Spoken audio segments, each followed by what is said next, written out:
My name's Alex Fleming. I'm an owner at Sherpa Equipment Company. We manufacture roof racks for off-road vehicles. I've been recreationally wheeling for about 8 years, and we've been racing for about 2. We've been on and off the podium, and we've definitely learned a lot during our endeavors, and I would say that we're a relatively successful team and constantly pushing our limits and growing our abilities in a car.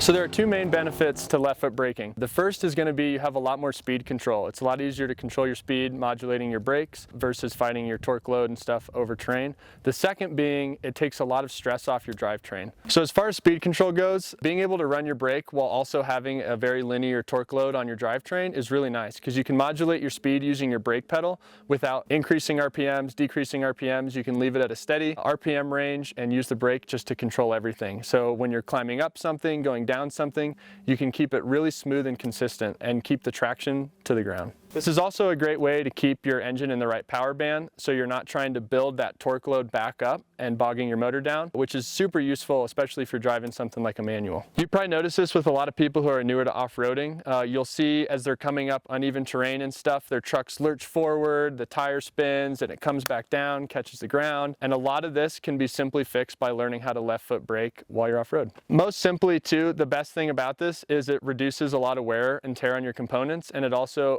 makes it a lot less likely for you to have a catastrophic drivetrain failure. Just modulating the brakes, especially in harder obstacles, takes a ton of load off your CV axles, your differential, your axle shafts, bearings, and all that, and it puts a lot more load into your brake components.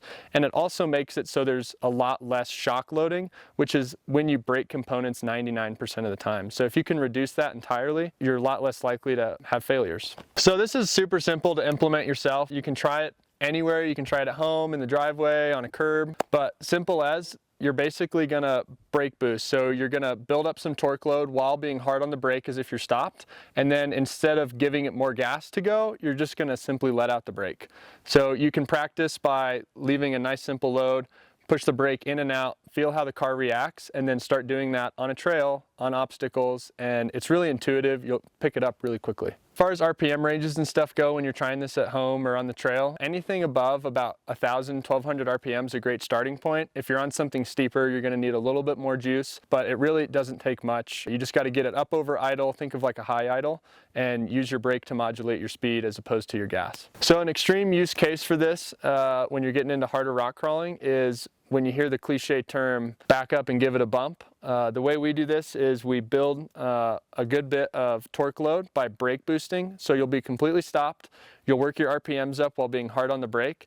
And this will be right at the bottom of a ledge. Usually it's your back tires trying to get over something. And you'll build that torque load up. And as soon as you start to feel the powertrain overdriving the brakes, you'll let the brakes out and you'll use that instant torque to bounce up, keep your momentum up without having wheel spin, and it'll get you up the obstacle with less opportunity of braking. So this is my opinion on the subject. Definitely go out, try it for yourself. There's a lot of different ways you can do this, but I hope you find what works best for you, and hopefully we can see you guys out on the trail.